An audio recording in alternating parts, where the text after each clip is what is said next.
Satu hari satu function. Macam mana nak hasilkan 100 random tarikh? Jangan lupa like dan save video ni untuk tonton semula. Katakan kita nak buat random tarikh daripada 1 hari bulan 1 sehingga 31 hari bulan 12. Untuk pakai random tarikh, kita kena tahu general number bagi tarikh tersebut. Kita sediakan senarai 1 hingga 100 dahulu supaya senang kita copy formula ke bawah. Yang ni boleh pakai function sequence. Boleh tengok di video hari pertama.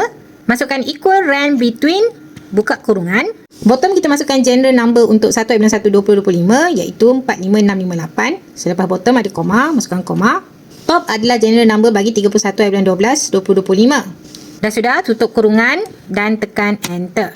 So kita akan dapat nilai dia dalam bentuk general number. Kena tukar dulu kepada date sebelum kita copy ke bawah.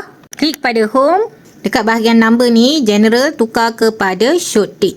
So kita nampak ni dah tukar kepada tarikh. Bawa cursor pergi hujung macam ni. Tekan 2 kali belah kiri mouse. Dah siap 100 senarai random tarikh daripada 1 hari bulan 1 2025 sehingga 31 hari bulan 12 2025. Function rand between ni boleh dipakai oleh semua version dalam Microsoft Excel. Cuba buat.